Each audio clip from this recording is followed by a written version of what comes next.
Well, good morning. Glad to see you all.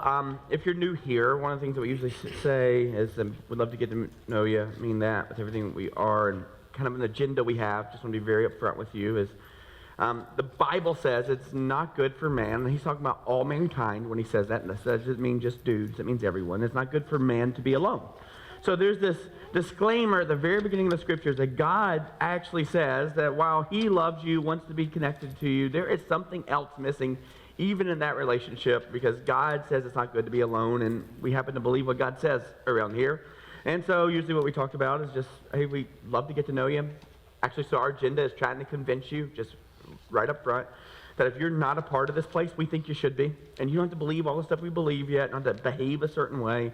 You are welcome to belong here long before you become whatever you think God wants you to be. You're welcome now, and would love for you to be a part of it. And usually what we point to is, hey, every Wednesday we get back together for a meal, because there's just something about throughout human history and the Bible, this idea of what's called tabling. That's fellowship. That's people having food together. So every week on Wednesday night we eat together at 5:30. A couple hundred of us show up and do that, and would love for you to do that. In fact, I double dog dare you with sugar and a cherry on top. I think I mixed up some metaphors there, but either way, would love for you to come do that. Now, while I'm saying that this week, and I think you should, and there's actually a specific reason this week, is we offer different Bible classes, got some real good stuff offering this week, but another thing that I will actually get the opportunity to kind of participate in is share with you a little bit what's going on in the fall. And there's a reason for that, and that's because this is our last time we'll meet for Connect on Wednesday throughout the summer.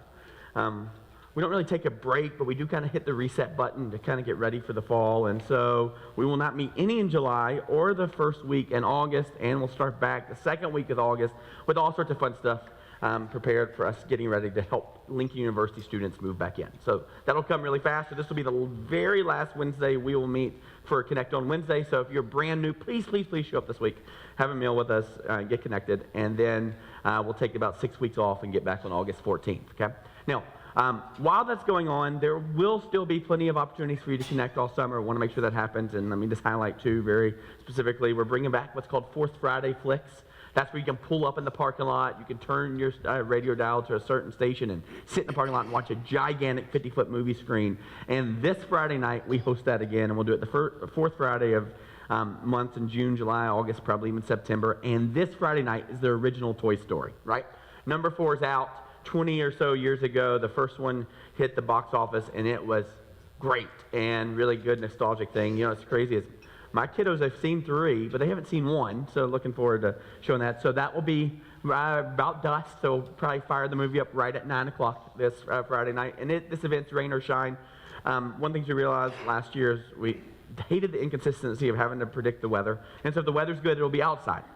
But don't worry, if the weather's not good, we have a secondary screen that's not quite as big as the first screen, but it still goes from wall to wall here. It's only about 35 feet. Sorry, guys. And it'll go right here, and we'll turn this place into a movie theater. Okay? So either way, outside, inside, really great time to come watch Toy Story. Now, this is a bring your own refreshments concessions. Yeah. So there's a Sunoco just down the road. So stop and get everything you want there. Bring it here and just enjoy. Completely free, everything free, and invite your neighbors. So that's going on there. In fact, that's very intentional to us. We actually want to be a place that our community loves and feels connected to, even if they don't go to church here. And so we have 60 acres here, trying to be a good steward. I'll share with you more about the upcoming events or plans and all that this Wednesday night, but want to start doing those things. So that is this Friday night, okay? So Wednesday, last Cal, this Friday night, Fourth Friday Flicks, and then next Wednesday, we don't have Cal, but we do have fireworks. So it's on July 3rd, right about 9 o'clock, so it'll be dark. You'll be able to pull up, sit in the parking lot, sit out in the grass, and kind of to our right out here in the front side of the parking lot where the ball field is, we will shoot fireworks for a long time. Last year, probably one of my favorite events, because, you know, you go to different places, and there's lots of great community fireworks events, but I can't really let my kids just kind of run around, you know, because there's 20,000 people, and there's a long time to get out of the parking lots and traffic and all those things, and so it's really neat to see my 9-year-old at the time, almost 10-year-old, running around and enjoying his friends and doing that. So again, bring your own refreshments to that. Bring your own fire pit if you'd like. Come enjoy it. Show up a little early, hang out, make some new friends.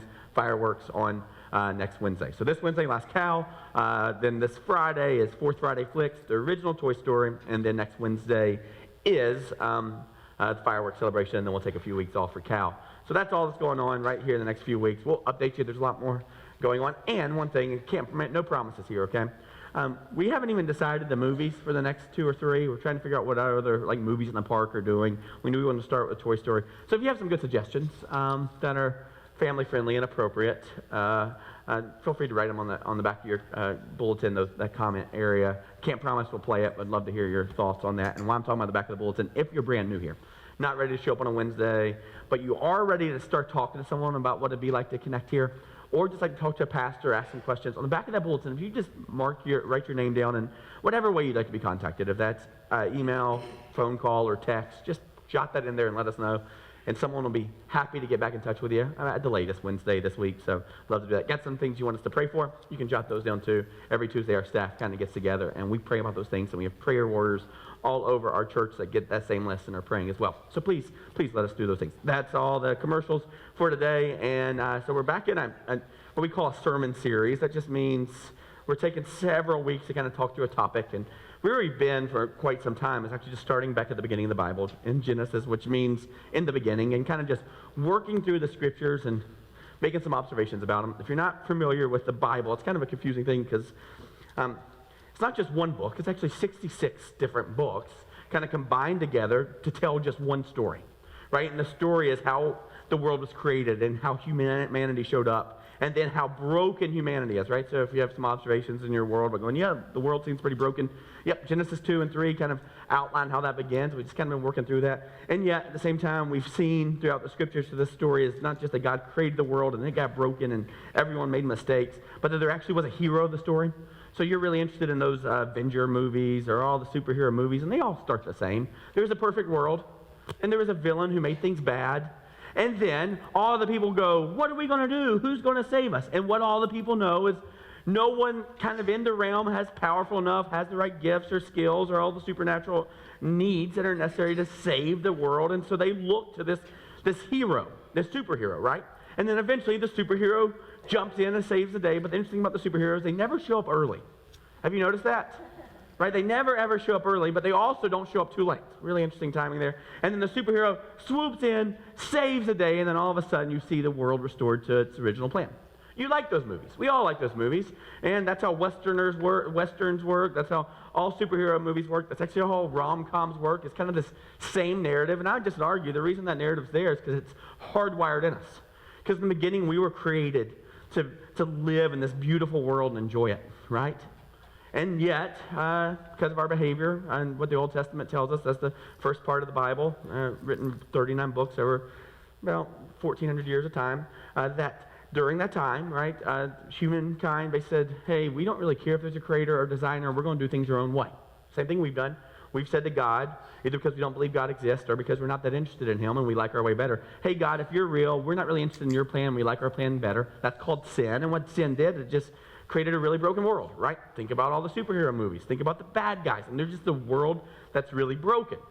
And yet the story of the Bible, from Genesis all the way to Revelation, is all about this great Redeemer who's going to come in and save the day, right? There's a hero who's coming. He probably isn't going to show up early, but he won't show up late. And he's going to come in and he's going to make all things right new. And he's literally going to do all the work, pay all the price to bring his children back to him, to adopt them, is what the Bible says.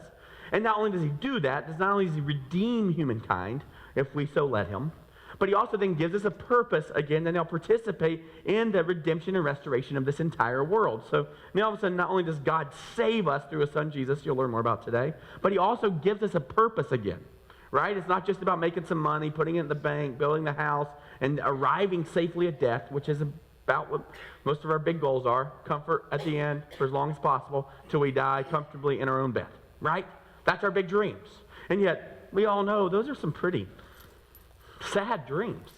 And so the story of the Bible and the story of the gospel is that God comes back and not only saves us, but then redeems us and gives us a hope and a future and actually something to work on and tinker with and participate in for the rest of our life. And, by the way, for all eternity. So the Bible is that story, not 66 books on how you better behave. In fact, very little of the Bible has to do with behavior and how you should behave. It actually has to, most of the Bible is trying to convince you that you can't behave as well as you think you can. And we know that, right? We talk about it all the time. you are long gone from 2019's New Year's resolutions, right? You spent $400 or $500 too much on your gym membership already, right? So just part of the natural part of how broken and messy we are, we can't even keep our own rules. So how in the world would we be able to keep God's rules? And so the whole Bible kind of goes, you can't follow the rules. You can't fix yourself. But that's okay. There's a God who can. And so that starts in Genesis. And basically the first 11 chapters of Genesis basically outline that brokenness. That God starts with a family and goes, human growth and development happens with a family. And within the first 2 kids, there's murder and mayhem and alienation and all those different broken things. And then it just gets worse from there. And we see 2 or 3 resets that happen in the scriptures. We see it with the story of Noah, where God literally wipes out the entire planet and starts again with one family. And not too long after that family gets going, it gets messed up as well. And then we see it a little bit later with Noah's descendants, and there's this Tower of Babel where they go, we can build this thing for ourselves. We will be like God. We will be impressive. We'll make a name for ourselves. And we see that God thwarts those plans going, that is not going to save you either. So for the first 11 chapters, it's just humankind trying to be in control of their own life, and it never goes well. But then you get to Genesis chapter 12. This is beautiful. And everything changes. And I'm not being hyperbolic here. Everything changes. God basically says to all of humankind, look, guys, you're not going to be able to do it. You're not going to be able to do it.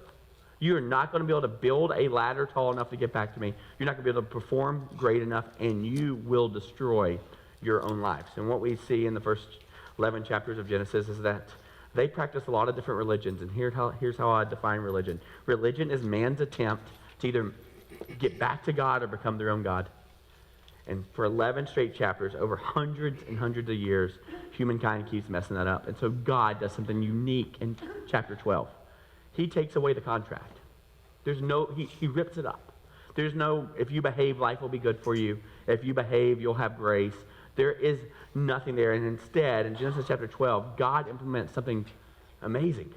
And it's called a covenant. And what a covenant is, which is different than a contract, is contract has stipulations. If you do your part, I do my part. It's like a loan. If I pay the bill, I keep my car. The minute I stop paying, the tow truck shows up, right? That's a contract. That means you have a deal, we have a deal, it's quid pro quo, you perform, I perform, right? Which is why half of marriages end in divorce, because it's the same thing. You perform, I'll say I'll love you. If you stop performing, I'll stop loving you, right? And so this idea of a contract is it's about both parties performing correctly. And God goes, the problem with a contract is you and I are not capable of performing correctly. And so God does something different. It's called a covenant. It is a promise, it is a guarantee, and it's not based on stipulations. And he starts with this dude named Abram, who he changes to Abraham. Don't get too confused about that. It means daddy, and then it means big daddy. And he says, I am going to make a promise to you. And you're going to be the father of many nations, and I'm going to bless you. And so a family system didn't work, so let's build a nation. And you're going to be the father, and it's going to go really, really well. But not because you're really good, Abraham, because you're going to mess it up. But God goes, I will. And when he says I will, he means it every time. And kind of the big idea that we saw last week is God's will starts with God will. Right? The idea of God having his way in your life isn't about you doing it right. It's about God always doing what he says he will do. And so he tells Abram he's going to bless him and make him a great nation. And Abram does some pretty messed up stuff. And a couple of different points he lies, or one point in particular, he lies and calls his wife his sister and gives her away to a king. Raise your hand if you've ever done that. Go ahead, you can raise it. It's a safe place. Right? You understand how broken that is? Like we go, this is the guy that God decided to start the whole blessings with, the covenant with, is a guy who gives his wife away to protect himself. So, in some ways, I hope you find some relief in that. God chooses a really broken dude. Again, it's because God's not expecting him to perform so good for God to offer blessings. It's just what God does, right? And so another time, it really is messed up because God says, hey, how all this is going to happen, the promise I'm going to give you, it's actually going to come through your offspring, meaning you're going to have a kiddo. And Abraham's like, oh, God, I'm 75, and so is Sarah. That's his wife. That's post-menopause, right? And so, God, I'm not really sure how all that's going to work. And they kind of laugh at God. But then Abraham knows, okay, if all this promise is going to come through this baby, a really messed up thing happens. After, 15, 20 years, and they don't have a kid, 30 years, they don't have a kid, finally they concoct their own plan. You know what Abraham does? He takes a slave because, he's not a very good dude, right? He takes a maidservant from his wife, sleeps with her, and has a baby through her. So not only has he already given his wife away to a king, he's now committed adultery and impregnated another woman. And then this baby grows up. His name's Ishmael. Could you imagine how complicated it is for him? And so he's got a dad who kind of cares about him, but he's got a stepmom or mom who hates him. And then he's got a real mom, the maidservant, all sorts of complications, right? And Abraham doesn't even trust God's plan. And to the point where Ishmael and his family gets kind of excommunicated. Now, they're blessed, they're taken care of, they're all kinds of stuff, but literally gets kicked out of the household. By the way, if you look at the worldview of Islam, it traces its roots and its founder to Ishmael. That's why Judaism, Christianity, and Islam all see Father Abraham as the father. So this whole lineage, this whole thing that we're talking about thousands of years later, all starts with this thing. So there are ramifications and complications for all this. And so then finally, 30 or 40 years later, God does what he promised. Remember, it's not because Abraham did everything right, because he didn't. It's not because we do everything right, because we don't. But God kept his covenant and his promise. And when Sarah was about 100 years old, and Abraham was about 100 years old, they had a baby. And they named him Isaac, which means laughter, right? Because this is funny, right? Because here's why this is funny. All three of them were in diapers at the same time. See? That's funny. Mildly inappropriate, but it's funny, right? And so they have this little baby, and it is Abraham's treasure. Think about it. He's old and he's rich. He's not working anymore. You know what he's doing? He is hanging out with his kid. I was reading, I listened to a podcast years ago about David Letterman finishing up, getting retired, and then moving out to Montana. You know what he did every day? He had a young son. He's on his old age. He spent every waking minute just hanging out with that kid because he could, right? And so you got to understand, Abraham has this huge household and all these people doing all this work, and he is rich. And so he is retired, and he retired wealthy, and it's just him and Isaac, and boy, does he treasure him. And that's where the story starts today. And just to be honest with you, in Genesis chapter 22, this is a broken, complicated story. I mean, it is crazy what happens here. Some of you are familiar with it. Some of you aren't. So let me just kind of tell you what's about to happen here and then work you through it. Okay? God's going to tell Abraham to sacrifice his son. This is a baby or a human sacrifice. God is going to tell Abraham, this is so broken. Your treasure, the thing and the boy that you most value, the one that you've looked for your whole life and you've clung to the hope and the promise of. Now that you have him, I'm going to take him away. And not only am I going to take him away, it's going to be at your hands. He literally says, I want you to turn him into a burnt offering. If you know anything about how burnt sacrifices happen, it's gruesome. You literally chop up an animal, or whatever it is, to small parts, and then put it on a fire and light the whole thing on fire. So this began long before. We see this with Cain and Abel, generations back, where basically what would happen is these two guys, Cain and Abel, they came and made sacrifices to God based on what they had. One of them, the farmer, just kind of threw some of his lot towards God, some corn and, I don't know, some cucumbers. Right, here, God, pickle these, right? Now, the other one, he gave a beautiful sacrifice of his very firstborn.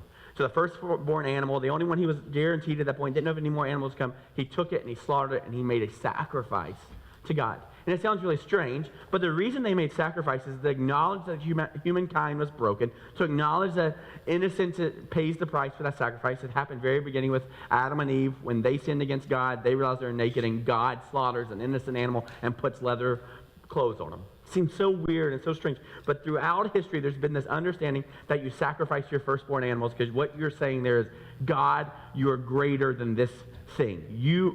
I don't provide for myself, you provide for me. And so God tells Abraham to sacrifice his first son, which leads to kind of the second part of last week's big idea, which was this. Not only does God's will starts with God will, talk specifically to dads, but for all parents and all caretakers. And this is kind of what we said and talked about last week. Your number one responsibility as a parent is not to protect or provide for your kids, which is what you believe it is. Which is what we all believe it is. My job as a dad is to protect my kiddos and provide for them, right? They can trust daddy. They can trust daddy. He will pay the bills. He'll work hard. But the reality is, I'm not the one who actually protects or provides for them. I think I do, and you think you do. But we're actually a conduit of God's provision and protection. Right? Really, where does my money come from? Education, experience? No, it's because God was gracious enough to me to give me a job. I get to do these things for you. God provides. And so we are actually a conduit of God's protection and provision. So our number one priority as parents is not to protect or provide for our kids. Our number one priority is actually to model a faith that says God will. Our number one priority is the model of faith that goes, we can trust God no matter what. And we see this with Abraham and his story, and the brokenness of his story is not only what God's will says that God will, you can trust that, but our priority in life is to have faith in God, which means our priority in life is to obey. So if that's our priority, so you can imagine how complicated this is going to be for Abraham, because God tells him to make a sacrifice, which means to slaughter his firstborn. And remember, Abraham's number one priority in all of this is to obey.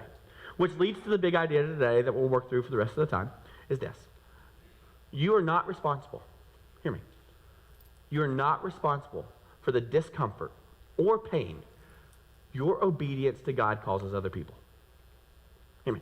You are not responsible for the discomfort your obedience to God causes other people.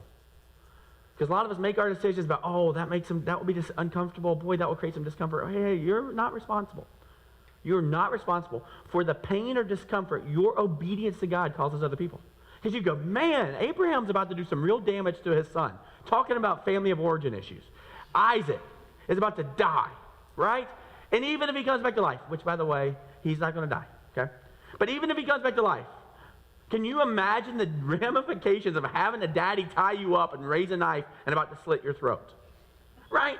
A whole world of damage. And yet, you are not responsible. We are not responsible for the discomfort or pain our obedience to God causes other people, and you'll see how this works out. And here's a really neat thing, and this is kind of a little bit of a foreshadowing and giving you the end first. Many times, that discomfort that's created as a result of your obedience is actually what strengthens someone else's faith. Many times, that discomfort or pain that's created as a result of your obedience is what actually strengthens someone else's faith. About 7 years ago, we had planted a really beautiful church with a really great congregation in Northwest Georgia, and we loved those people. Loved them. Loved our staff. Loved everything about it. Loved it. I had a beautiful farm. Animals, had lots of influence in this little bitty redneck city, and it was glorious. And God told us to leave. And we actually were offered a position out in Montana. Headhunter called, kind of out of the blue, worked through the details of that. And we went out there and visited, and felt like God was telling us to leave, and we came back and said, no, we can't leave these people and do too much damage. These are the people that trust us, all that kind of stuff. And literally declined the job. And then about 2 weeks, Julie and I just wrestled with it. Were we supposed to do that? Felt like God gave us some clarity, but we didn't want to do it. And then finally, 2 weeks later, they reached back out, and finally we made a decision to go, and it was painful. It was even more painful for the staff and the church that we left. We just abandoned them. This was like a baby. This church started in our living room. 5, 6 years later, we had just bought this huge shopping center for the area with multiple tenants already in. There was all sorts of stuff going on. In the middle of purchasing this, God tells us to leave. In the middle of moving from our temporary place to our permanent place, we're out. We're saying bye while they're having to deal with all the residual complications of being in a certain location, taking all the stuff down and moving. And as you know me, I'm the mover of the group, and the others were the sustainers of the group. And so in the middle of this chaos, it was really, really hard. And imagine and know that it was really, really painful for many of those folks. Now I look back 5 years later, and I'm amazed at that church. And I am so amazed at the pastor, a great, great friend of ours, and how he's led, and the things that he has done there, which I could have never done. And the growth that's happened in him and that community as a result of me just getting out of the way.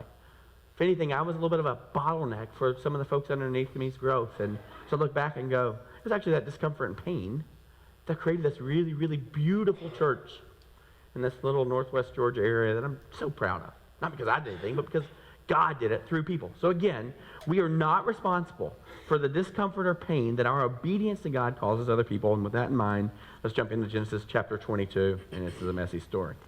So sometime later, God tested Abraham. So there's a thesis, God's going to test Abraham. And we know that this sometime later is several years after Isaac's birth. So remember, laughter, everybody's in diapers. This is about 15 years later, which is interesting because we hear the story of Isaac. If you hear it, you think of this little baby. Nope.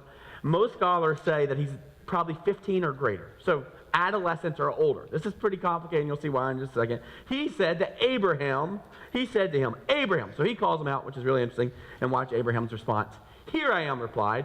There's been several different times that God's called out to people, particularly when he calls out to Adam and Eve. He goes, Adam and Eve, where are you? And they're hiding and cowering. This is the exact opposite of that. This guy's literally standing, ready to go. In fact, this isn't a Hebrew word for, hey, God, what's up, God? It literally means I stand ready for your command. So God calls out to Abraham, and at this point, he's had the baby. He's had the grace. So he knows God does what he says he's going to do. So he goes, here I am. What do you want me to do next? Which is really awesome, because I don't know that I'd feel that way. Remember, years earlier, he says to Abraham, go to the land that I'll show you. We're still in the middle of that complication 40 years later, and here Abraham is still going, yep. What do you got next for me, God? What do you got next for me? Pretty interesting response. Verse 2, and everything changes here. Then God said, take your son, your only son, really important that they clarify that for us, whom you love. Remember, Ishmael's gone, only son, bloodline that God promised. Take your son, your only son, whom you love. By the way, this is really important that we understand this. This isn't someone that they hate. I was actually talking to a friend who I've pretended that I'm going to call them up on stage and make them teach. I'm saying, be ready. I'm telling the pastor to say, I don't know, one of these weeks God's going to call me to tell you to be up on stage and teach. And so you can imagine that creates some anxiety. And so they were doing some research on this. And they were like, I can do this message, because if God asked me to sacrifice one of my kids, I'm ready, So they were joking. I'm pretty certain they were joking. I'm a mandated reporter, so don't worry, I called. And all those things.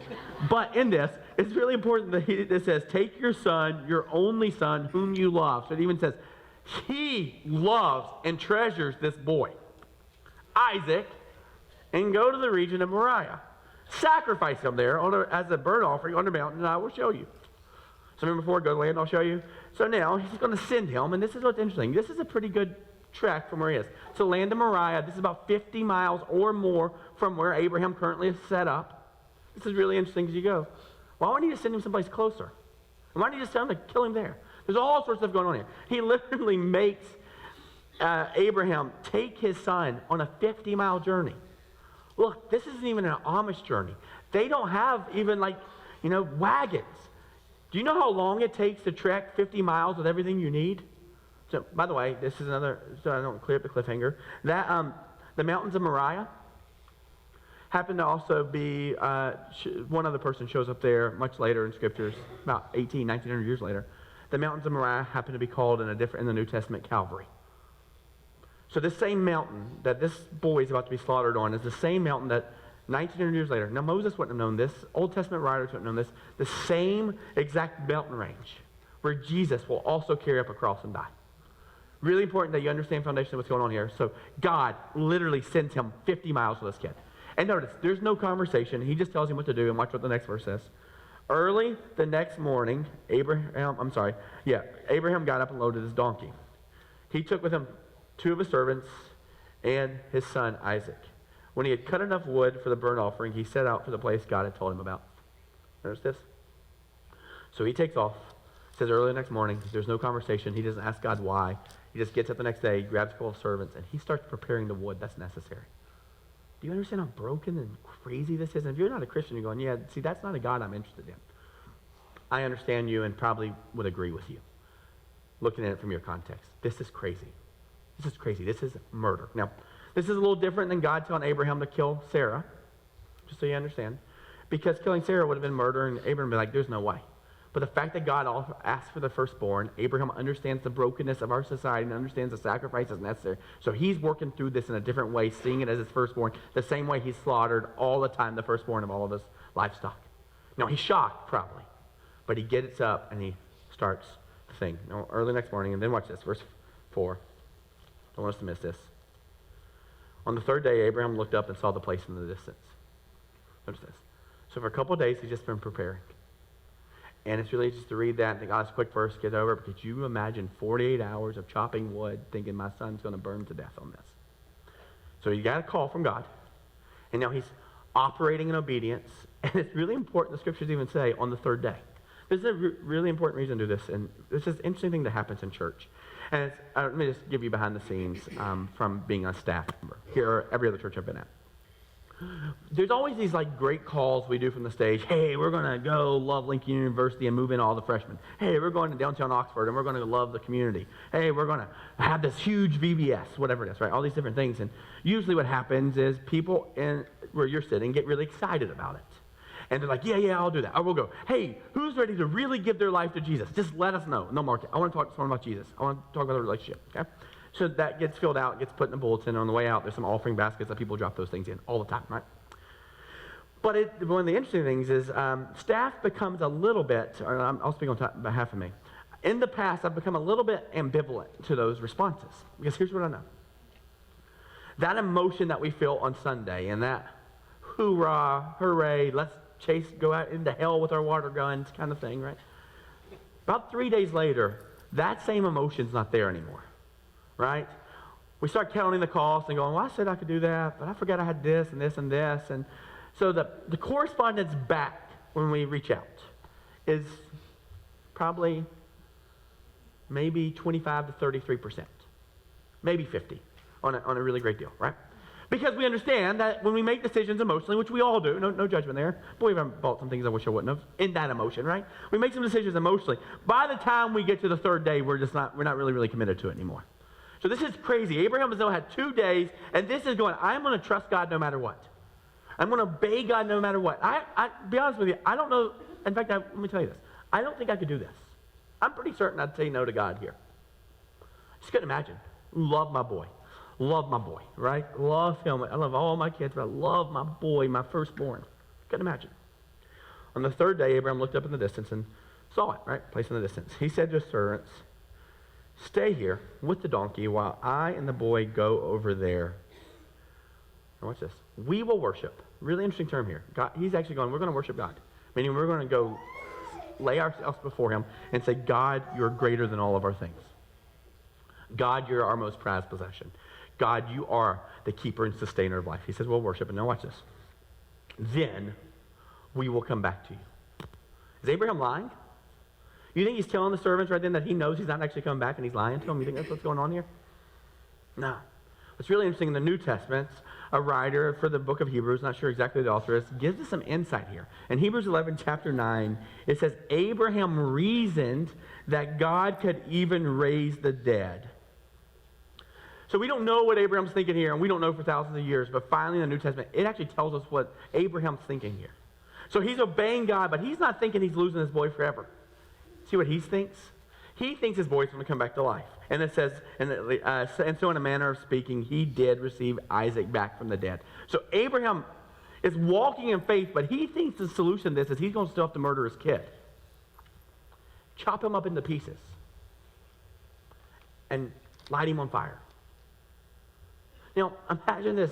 Even if you're going, God's going to bring him back to life. I don't even like to spank my child. Right?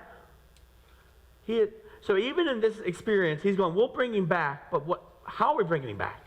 Like, what does this look like? So Abraham, in his mind, is thinking, God will do something great here. So really important to think this. He's not thinking, I'm going to murder him, he's done forever. But he's thinking he's still going to have to kill his kid. Really important there.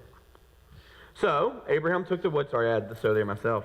Abraham took the wood for the burnt offering and placed it on his son Isaac, and he himself carried the fire and the knife as the two of them went on together. Remember, very long trek, 50 miles. Isaac's carrying the wood, which means he's a strong young lad. Like, this isn't a baby. This isn't a toddler. This is a grown boy. This is a grown man, probably. This is a teenager, and he is carrying all this wood all that way. No, he doesn't know what's going on. Remember, this is Calvary. Really interesting, same place. So just think about that, the way by which sacrifices happen thousands of years later. We'll talk about that more, but someone carrying their wood up for their sacrifice. Watch this. Isaac spoke up and said to his father, Abraham, Father, this was his question. Yes, my son, Abraham replied. The fire and the wood are here, Isaac said. But where is the lamb for the burnt offering? See, he knows that this is a normal part of the process. There's a sacrifice. God's greater than these things. God's greater than these things. Something has to atone for the brokenness of our sins, right? In the very beginning, there's always a payment to be paid for sin. Always. From the very beginning, when Adam and Eve sinned, God slaughtered a lamb to cover them up. And Cain and Abel sinned, and one of them died. The other one gets, sent out of Eden. I mean, or east of Eden. This is a complicated thing, and there's always a price to pay for sin. And even if not a Christian, we just have to acknowledge that. Right? Like when you're leaving today, back up and you mean to go hit reverse, to back out of the parking lot. Instead, you accidentally leave it and drive and you go forward instead of back and you smash the car in front of you. There's a price to be paid. Either you're going to have to pay that, you have to call your insurance company and lose all the time and your premium's going to go up, or the person's going to feel really uncomfortable making you pay it and they're going to go, no, don't worry about it. Right? But then they're going to pay it, or they're going to drive around with a big broken bumper for the rest of their life until it's fixed, right? No matter what happens, someone always pays the price for whatever the bad thing is.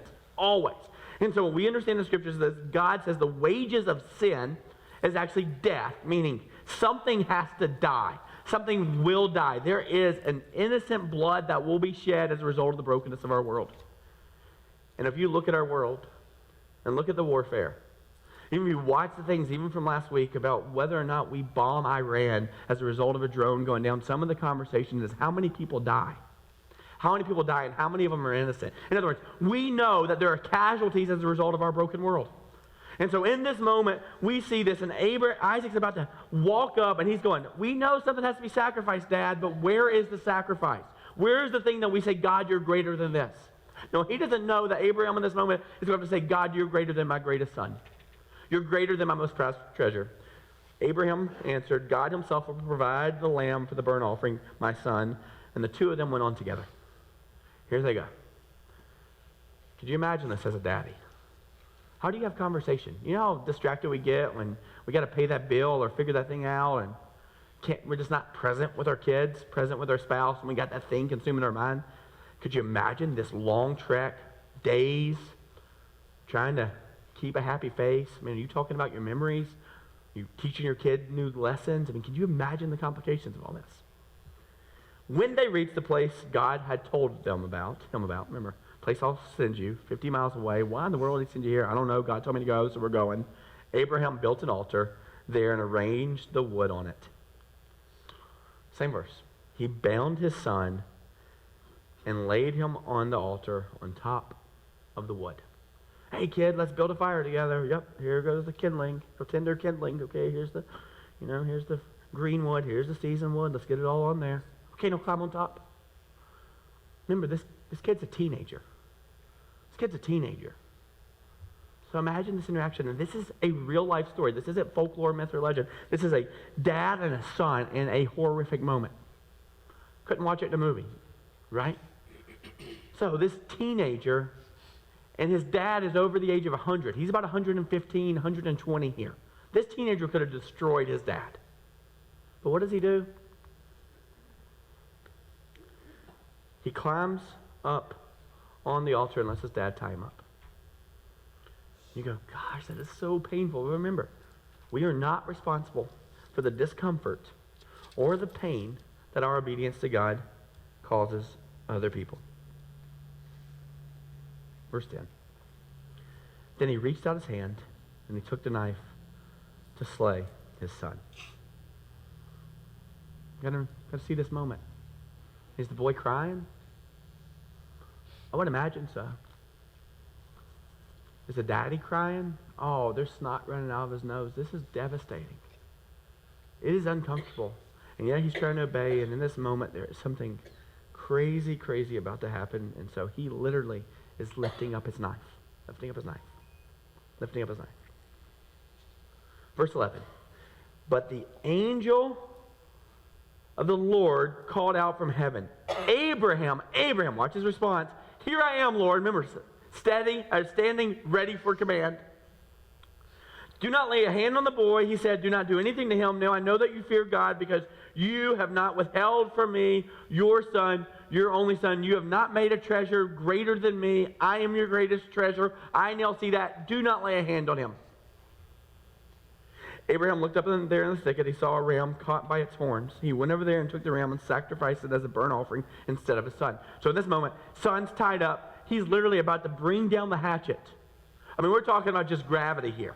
We're talking about half a second.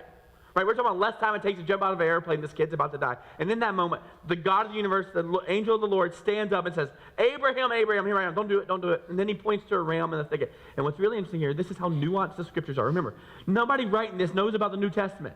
Nobody knows this. Moses knows there's going to be a greater than Abraham, greater than Isaac, knows there's going to be a gentleman who's going to come save the day. He knows there's going to be a redeemer, but he hasn't worked out all the plans. And in this moment, it says he was caught in the thicket with his horns. You go, that just says, why does that need to happen? And why is it his horns? This is really important. Because the body's completely unblemished. There's no cuts, no scrapes. And what we understand and what the scriptures tell us is there is a requirement for the sacrifice, the greatest sacrifice, to come without blemish. This is why it's important that Jesus shows up and does not sin at all.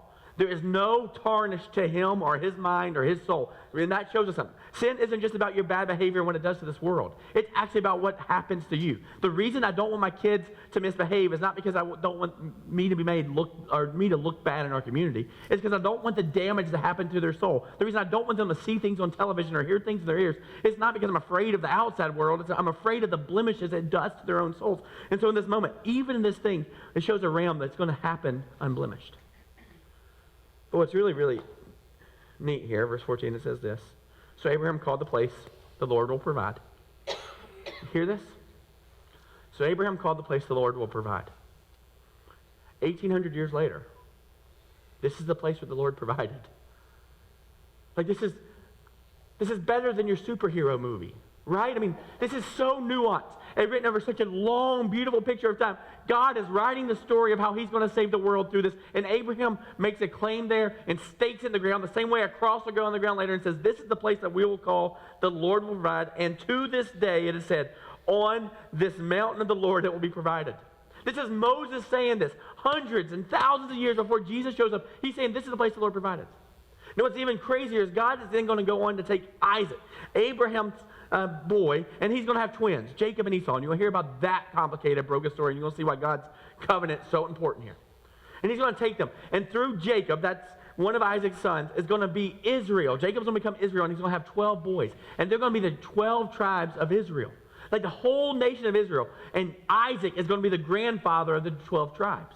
Like this guy is a patriarch of a patriarch in terms of how this worldview and all this happens. And I would just offer this. When God tells Abraham to do that, I don't think it's actually just for Abraham. In fact, I'm putting my own words here, not scripture. I think it's probably more for Isaac than it is for Abraham. Right? Because he's the one laying on the altar. He's the one having to sit there and go, I certainly hope, God, you provide. Right? Whatever creates tension is what gets our attention. I can promise you, in that moment, they had Isaac's attention. And he says, Dad says that the Lord's going to provide, and here I am about to be ransomed. And he's laying there, and then all of a sudden, he hears this booming voice. Doubt he's ever heard that voice before. And he sees the ram provided. And in this moment, what we're seeing is actually Abraham's faith and obedience. That caused some discomfort for Isaac for sure. That actually is going to grow Isaac's faith to be the grandfather of 12 tribes, to be the father of Israel. You know, last couple of weeks, or I guess really last month, my body's been really messed up. Since September, I did some damage to my ankle, and in my own pride and self-reliance and stubbornness, I kept exercising on it and kept playing basketball. And about February, I was in a ton of pain. Like just going from my lower back all the way down to my ankle, and still stubborn, still trying to play. I'm taping things up that I shouldn't, putting bands on me and making things real tight to take the pressure off. And in the middle of doing that, I'm actually really embarrassed by it. I destroyed a nerve. I took a band I thought was helping, strapped it across my thigh with a pressure point right here that I thought I had something called, I was told I had something called ITBS, if you're familiar with iliotibial band syndrome, and there's this band that runs through your leg similar to the sciatic nerve, and I thought it was really hurting here, and I thought I'd done a really good job of taking the pressure off by putting this band on it. Lo and behold, I wasn't on the band, I was actually on the nerve running all the way down my leg, and so I pulled it so tight and kept it on there, and it felt so good, guys. I was in so much pain, it just felt so good. I just kept it there. I mean, I was running around, swimming in the pool with the kids, shooting basketball, I was sleeping with it. So really, for about 72 hours, 3 days, I just had this tourniquet on my leg, and the little nodule that was on the brace actually was sitting on a nerve, and it killed the nerve. And so the problem with killing that nerve is it actually controls my ability to lift my foot. So if you see me walk, I can do this, but I can't. I'm actually getting much better. This is significant. I'll tell you how that happened. This time last week, I couldn't do this. And so my foot's I'm just been in a ton of pain, just like not sleeping, a ton of pain. And it's nerve pain, so like ibuprofen and that kind of stuff doesn't help. And I'm scared to death of opiates, and so don't want any of that kind of stuff. And just really, I'm scared to death of them. And so just been in a ton of pain. And so I've been walking funny, and didn't realize this, but I was sharing it last Wednesday night before the elders, meeting with the elders, and Amelia was with me, and it shook her deeply. Like to the point where she couldn't go into Kids Connect because she was just so emotional. And so we went home, and I didn't know why she went home. And then finally later, she was just really afraid. Like, Daddy, will we not be able to play anymore? Can I not climb on your shoulders? Just all that drama that just makes me really sad, right? And so she's sobbing, and so I'm sobbing and trying to not cry. And she's going, and lo and behold, I got in the back of my head, well, you're the idiot who did this to yourself, Josh. Like, just dealing with all those things. And so kids have had a little bit of anxiety about it, more than I have, and I've just been dealing with the pain. And so last Sunday, I believe prayer is true. Definitely believe in prayer warriors, and got some here. And so Briggs and I were walking around, and right after the first service, Delana Walker, a treasure to our church and a prayer warrior, caught me, and we walked across the 105 between services, and telling her what's going on. Told her that we had an EMG where they stuck needles in me, and figured out exactly where the location was, which is what we thought it would be. And she laid her hands there, and I sat down, and we shut the door, and she was just praying over me, and I'm praying and hearing her pray, and Briggs walked in there with me, and I looked over, and Briggs is on his hands and knees. On his knees. Hands are crossed. And he is praying so hard. Right? No. He's my pragmatic kid. Amelia, we're still trying to figure out what's... Although Sophie is a 5-year-old, she just wants to rip my hair out and scream at me. It's so fun. But Amelia, I think she woke up with a spirit. I think she was born with the Spirit of God in her. It's just transcend it through her. Briggs is very pragmatic. He's very reasonable, brilliant mind. And so this faith thing is harder for him. He believes in Jesus. He still has his hard time wrapping around like the supernatural piece and how to connect with Jesus. I'm watching him over there, and he is just locked in, listening to prayers. And I'm going, God, this might be what you're doing here. Like, in that moment, I'm going, you're going to heal me, not because you just want me to feel better, but because you want my son to walk in a faith that knows that you provide. Right? And so that happened on Sunday, and really slept a little bit better, didn't have as much pain. And then Tuesday night we have our elders meeting. It's the third Tuesday of every month, and so at the end of it, I have some really great stuff. Can't wait to share it with you this week, and some fun stuff that we're working on. Really feel like God's speaking to us.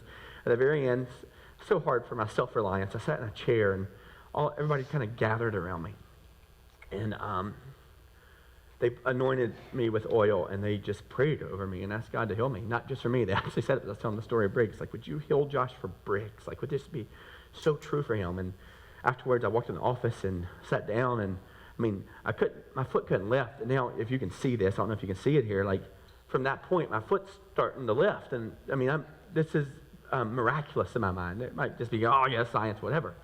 But beyond that, the pain's just gone away. Like, I haven't had a single bit of pain running from my back, through my foot. I was in the pool all day yesterday. I'm running around. In fact, on Thursday, we had a meeting at Link University, and my Jeep top was off, and it starts pouring down rain. I'm like, oh no, so I leave the chapel's office, and I'm running through the grass. I'm like, this feels pretty good. I felt like Forrest when those braces popped off. And so first time I've ran in months, and so I still walk a little funny, still trying to work through that, but there is no pain. So really, really good. And then Friday night, we had Briggs's football party. So his little football team, and we're out there, and the kids are swimming, and a couple of adults are standing around, the kids, and one of the coaches, because I coached, Drew, was like, hey, what's going on with your foot? And then Briggs was like, Dad, tell them about the prayer. And I was like, I don't know if I can bring all this up in front of the kids. And he's like, no, you got to tell them. You got to tell them about God answering your prayer. And I'm like, who are you, kid? Like just this beautiful thing. Like, for him, he's like, you got to share that, because that's crazy. That's like winning a lottery ticket, Dad. Like, that's what God does. And so you see this and go, oh Lord, I'm a doofus. Some of this is my own self-reliance and pride that got me here, right? And yet God in his graciousness is redeeming that and using it to restore not only my own faith, but the faith of my 10-year-old boy. And I'm going, look, the only goal I got in life, I'm not making this up, only goal is I want to see my grandsons and granddaughters lead my great-granddaughters and great-grandsons to Christ. I want to see my grandchildren lead their children to Christ. So I'm going, if we can get that, then something well has happened with our family. They got the gospel in them, right? And so in this story, when you see Abraham and Isaac, I'm going, it's just as much for Isaac. When you model faith, it's just as much for your kids and your grandkids and your neighbors and your coworkers. It's just not about you obeying. It's about the spectators watching and their faith being strong as a result of just seeing what God's at work, right? So when you walk through a valley of the shadow of death, and you fear no evil because you know God is with you. There are people watching that and going, I want that thing. I want to know how they walk with that kind of confidence, assurance in the worst parts of the worst parts, right? That's not something this world offers. So in this moment, you see Abraham go through this grievous and egregious experience. And yet what comes out of it is a solidified faith for Abraham and a solidified faith for Isaac. And in this mountain, they say, the Lord will provide. The angel of the Lord called Abraham the second time and said, I swear by myself. I love this. Right? We swear by God. Right? He goes, I swear by myself. Swear by myself. You want me to put a hand on my Bible? That's silly. Let me just take out my pencil. Right? I swear by myself, declares the Lord, that because you have done this and have not withheld your son, your only son, I will surely bless you and make your descendants as numerous as the stars in the sky and as the sand on the seashore. Your descendants will take possession of the cities of their enemies. That's what God promises. And you go, why does he promise that? Why does he promise those things to us? When we do that, why are those his promises? Really interesting here, verse 18, last one I'll read.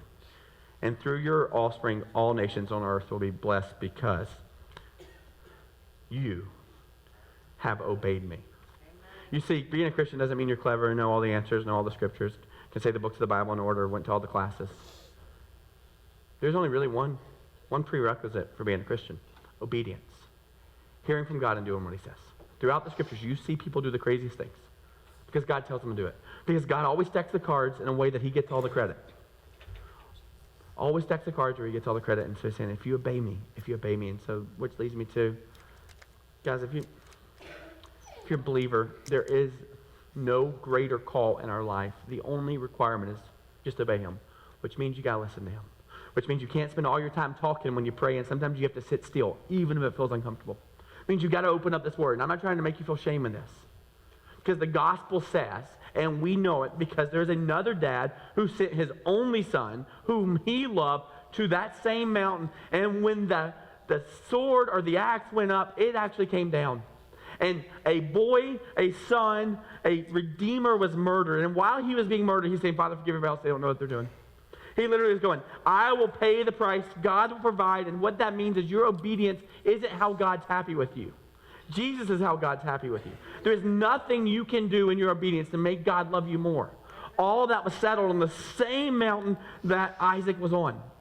So the reality is the reason we obey is not to make God happy with us. The reason we obey is because God has proved he's trustworthy and that all he gives are good gifts.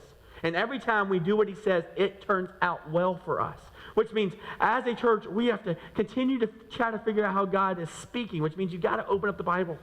You got to get around people who love God and love his word. And we got to pray. Which leads me to the last thing I'll share with you. We're going to take a 6-week kind of reset and Cal, and in the last 2 weeks of August, I'll have the great privilege of talking to us and teaching through the Bible about what it means to pray. And you're going to be shocked. Prayer is a lot more listening and a lot less talking than we think it is. And so if we're going to see God do anything and bless our community in any way, it's going to not start because we're clever and we manufactured something. It's going to start because we're hearing from God and obediently doing what he says. And so at the foundation of this, we're going to start praying. And so we're going to teach on prayer. And every Sunday, you're going to have opportunities to pray. And every Wednesday night, there'll be a crew of people who will be here to pray with you and pray alongside you. Because if that's where God's going to do something, we've got to talk to God and we've got to listen to God. And so that's the plan. So if you're brand new to this thing, the story of the gospel you just saw just then. God says there's a sacrifice that has to be made because the world is broken. And you don't have to argue with the world being broken. And all of us wonder, well, how in the world do we reconcile ourselves to God? We can't. And yet, the God of the universe sent his only son, who he loved. In fact, you know it. You've seen it. You've seen it even at Eagles games. It's nuts. John 3:16. For God, he so loved the world. So loved. You know, like, I so love Julie Roberts. You know what I'm talking about? That so is a really important word there. So loved. Oh, so loved, right? For God, so loved, right? That's how teenagers feel about it. So loved the world that he gave his only son, whom he loved.